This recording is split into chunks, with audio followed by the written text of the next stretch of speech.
Oke, assalamualaikum warahmatullahi wabarakatuh. Topik kita kali ini yaitu Pancasila di tengah ideologi-ideologi yang berkembang di masyarakat.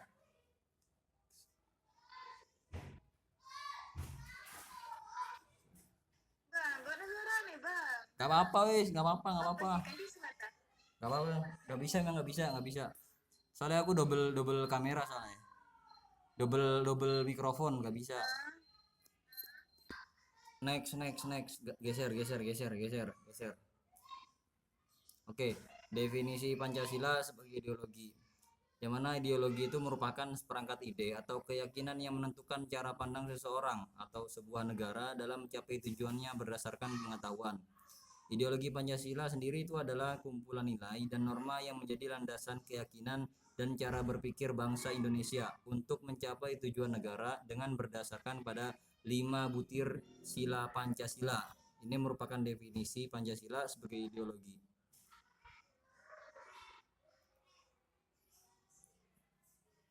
Ideologi-ideologi besar di dunia. Ada banyak sekali ideologi-ideologi besar di dunia, namun yang paling populer itu ada tiga. Di antaranya satu ideologi Pancasila, yang mana terdapat di negara kita sendiri Indonesia. Kemudian ada ideologi liberalisme, terdapat di sebagian negara Eropa Barat, Amerika Utara, dan Asia. Yang mana mereka ini mengusung kapitalisme dan ideologi sosialisme yang ketiga ya. Sebagian negara Eropa Timur termasuk Rusia dan pecahannya serta sebagian Asia Timur yang menganut komunisme.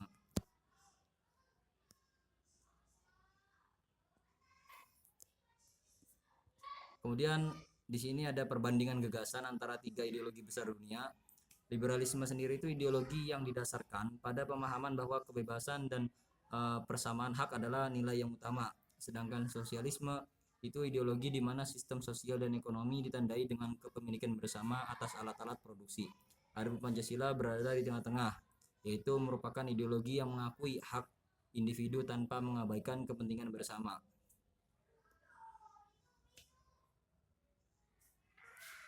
Selanjutnya ada perbandingan prinsip dasar dari ketiga ideologi. Yang mana liberalisme ini merupakan prinsip dasarnya yaitu kebebasan berpikir individu, menolak adanya pembatasan khususnya dari pemerintah dan agama. Adapun sosialisme ini ideologinya ini memiliki prinsip dasar berupa rasa perhatian, simpati dan empati antar individu tanpa memandang status. Sedangkan ideologi Pancasila yaitu kebebasan yang bertanggung jawab.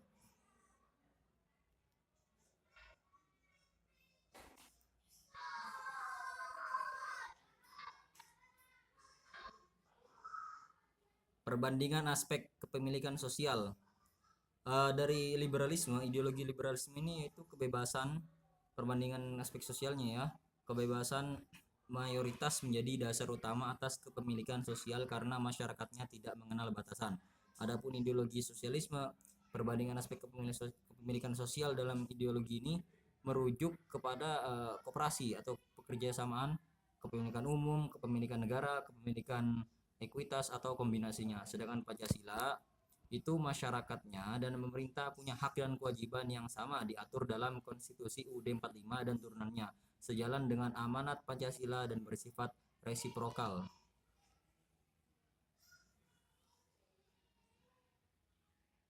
Perbandingan aspek keterlibatan negara. Dalam ideologi liberalisme, aspek keterlibatan negara itu adalah kemajuan ekonomi dan kesetaraan tidak membutuhkan keterlibatan penuh dari negara karena negara hanya boleh mengambil alih sebuah lembaga untuk alasan dan tujuan memastikan warga negara secara bebas memperoleh manfaatnya. Sedangkan ideologi sosialisme, kemajuan ekonomi dan kesetaraan akan tercapai hanya jika kekuatan ekonomi dan politik sepenuhnya diserahkan kepada negara.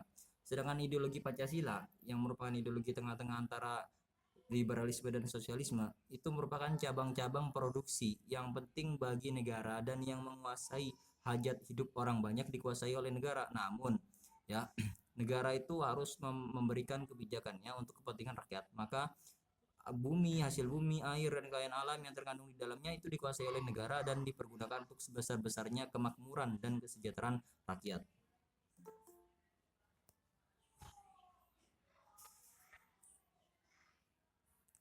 Kemudian ada perbandingan aspek ekonomi. halo, halo. Perbandingan aspek Halo, ekonomi. Bang. Liberalisme itu aspek ekonominya dijalankan dengan prinsip masyarakat pasar bebas atau free market, sehingga masyarakatnya menolak campur tangan langsung pemerintah dalam perdagangan atau sektor ekonomi. Oh, ini sih. Sedangkan sosialisme, aspek ekonominya itu semua aspek ekonomi dianggap sebagai milik bersama, tetapi tidak berarti harus dimiliki sepenuhnya secara Ada bersama. mikrofon itu.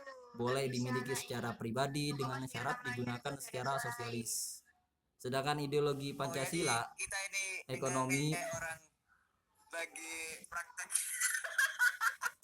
Maaf ya, Mam ya. Lagi nggak sengaja motong, sorry ya. apa.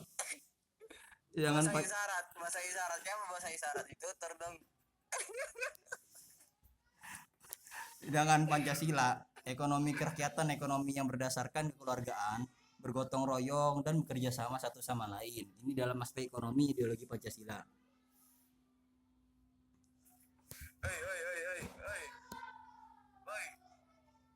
Perbandingan aspek politik liberalisme, Pancasila dan sosialisme. Dalam liberalisme itu sistemnya multipartai karena setiap individu itu bebas mendirikan partai politik. Adapun Pancasila, demokrasinya konstitusional, kedaulatan rakyat atau masyarakat termanifestasi dalam bentuk pemilihan parlemen dan presiden setiap 5 tahun sekali.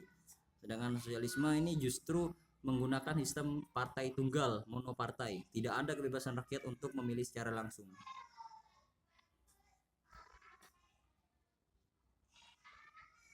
Perbandingan aspek agama, nah ini yang paling krusial ya. Liberalisme ini menjunjung tinggi sekularisme, yaitu memisahkan urusan agama dan negara. Sedangkan sosialisme itu tidak jauh berbeda, bahkan agama itu tidak begitu penting, kebebasan beragama termasuk tanpa agama boleh di dalam ideologi sosialisme. Sedangkan Pancasila itu agama adalah hal yang penting karena tidak bisa dipisahkan dari konsep nasionalisme. Negara menjamin kebebasan memilih agama atau kepercayaan masing-masing.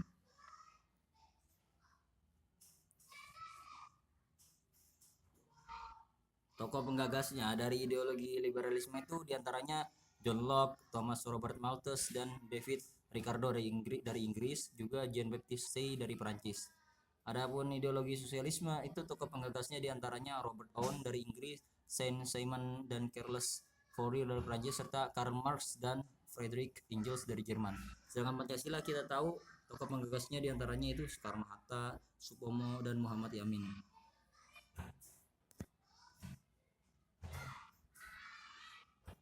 Analisis permasalahan terkait munculnya ideologi lain yang berseberangan dengan kehidupan bangsa dan mencoba menggerogoti asas Pancasila. Apa itu? Salah satunya akan saya berikan contoh berikut contohnya.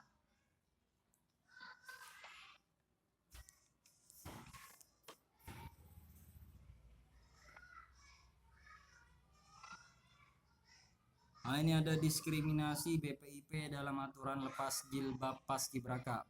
Jadi BPIP itu adalah Badan Pembinaan Ideologi Pancasila, yang mana mereka itu membuat aturan bahwa paskibraka putri di tingkat nasional harus melepas jilbab saat upacara pengukuhan paskibraka dan pengibaran bendera merah putih pada upacara kenegaraan di Ibu Kota Nusantara atau IKN tanggal 17 Agustus 2024 dengan dalih keseragaman institusi.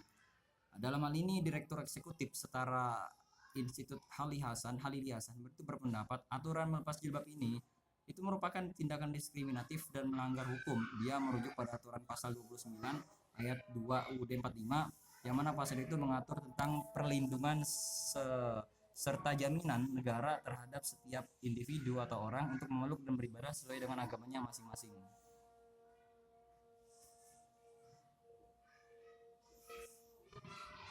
Dampak yang muncul apabila masalah ini tidak mendapatkan solusi bagaimana? Maka di sini ada 4 ya, diantaranya apa? Yaitu timbul ketegangan antara masyarakat, terutama kalangan umat muslim yang menilai bahwa BPIP ini justru tidak bersikap Pancasilais dengan menciderai sila pertama Pancasila. Nomor 2, akan menurunkan kepercayaan rakyat terhadap pemerintah yang mengabaikan masalah sensitif seperti ini.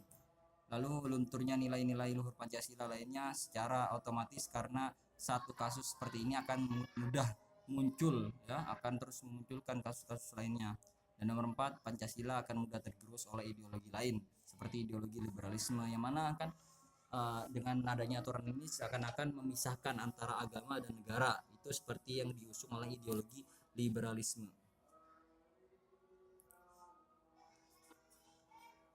Solusi yang dapat ditawarkan, ya, ini saya mengemukakan ada beberapa di antaranya. Yang pertama, BPIP ini harus merevisi aturan tersebut menjadi aturan alternatif khusus bagi pelajar perempuan yang mengenakan jilbab.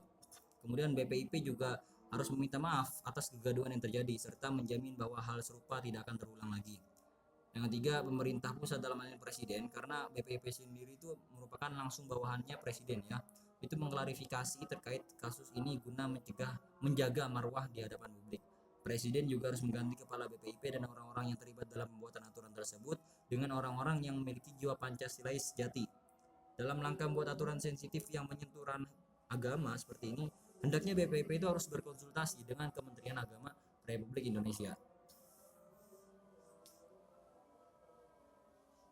Oke, untuk pertanyaan dan diskusi ini bisa kita buka ya. Kemukakan pendapat Anda mengenai aturan BPIP tersebut. Pertanyaan yang lainnya yaitu sejauh mana integrasi negara dan agama menurut ideologi Pancasila. Silakan boleh dikemukakan pendapat kawan-kawan mengenai pertanyaan pemantik seperti ini. Ya, boleh langsung. Boleh dijawab langsung. Buka mikrofonnya, boleh. Apakah suara saya terdengar? Ya, sudah terdengar.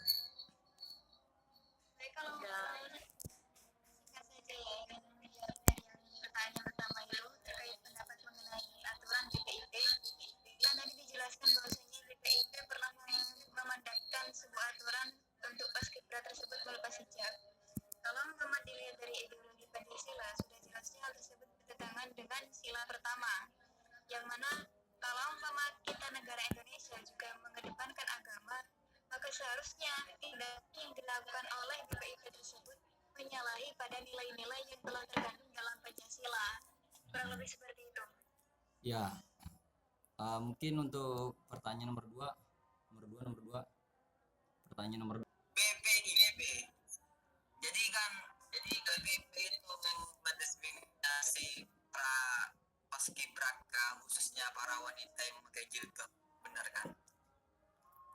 Nah, jadi itu memang tugasnya BPIP sendiri dalam hal untuk ya nggak boleh ya, itu memang atribut keagamaan dalam hal kenegaraan itu emang agak sensitif sih. Cuman kita kan berasas Pancasila, ketuhanan yang Maha Esa. Baru kalau kita ini negara kayak Amerika, kayak Prancis itu ya emang gak apa-apa aja ya, mereka memang melarang para warga negaranya untuk menggunakan melarang apa penggunaan atribut keagamaan di forum kenegaraannya, gak apa-apa aja. Tapi kita kan di Indonesia ya harusnya sih bertindak tegas sih BPIP ini dalam hal menangani itu hak setiap warga negara Indonesia, apalagi mengenai jilbab dan juga mengenai hukum agama Islam itu sendiri. Selanjutnya nomor 2, sejauh mana integrasi negara dan agama menurut ideologi Pancasila. Ini yang diintegritasnya ini gimana maksudnya nih menurut ideologi Pancasila? Integrasi agama.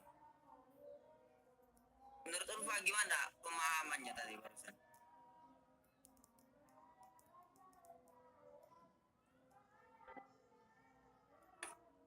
Oh, hubungan negara dan agama. Hubungan agama dan negara menurut ideologi Hubungan Pancasila. negara dan agama pastinya kita akan memiliki kementerian keagamaan ya. Itu salah satu Implementasian. sila pertama itu ketuhanan yang Maha Esa, kayak gitu. Jadi hubungan agama dan negara itu tidak bisa dilepas, saling berkaitan. Contohnya saja mungkin dalam hal beberapa seremonial ya, tapi dalam hal ini sih mungkin lebih banyak ke seremonial ya. Contohnya dalam hal pelantikan presiden, pelantikan beberapa pejabat itu masih menggunakan seremonial keagamaan. Contohnya dalam bentuk meletakkan kitab suci sesuai keyakinan masing-masing di atas kepala mereka saat dilantik. Ya, kayak gitu aja sumpah sih, jabatan antara negara dan agama sih. Menurut saya itu ya, kurang lebih itu. Mungkin ada juga contoh dari luar itu juga teman-teman yang lain. Oke, terima kasih.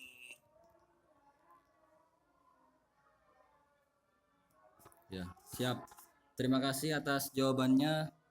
Jadi memang antara negara dan agama dalam ideologi Pancasila ini tidak bisa dipisah satu sama lain karena saling berhubungan, karena memang ya, negara dan agama harus saling bersatu padu dalam membangun Indonesia yang lebih maju ke depannya.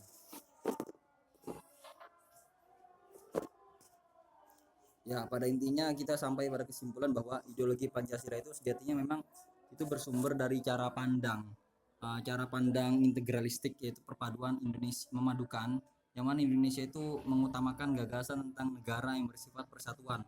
Dahulu kan memang banyak ada ideologi-ideologi yang berkembang di Indonesia, termasuk ideologi sosialisme, ideologi agamis itu pernah berkembang. Jadi para pendiri bangsa itu membuat suatu gagasan baru, ya, ideologi baru, yaitu Pancasila yang kita kenal saat ini. Gimana caranya itu agar supaya bisa bersatu dalam satu kesatuan dalam bingkai Indonesia, Negara Kesatuan Republik Indonesia, dan menjaga agar tidak terpecah belah baik dari segi wilayah, ya, dari segi suku, rasnya bersatu padu menjadi Indonesia Raya. Mungkin itu saja presentasi saya selaku pembawa topik pada kali ini. Kurang lebihnya mohon maaf. Wassalamualaikum warahmatullahi wabarakatuh.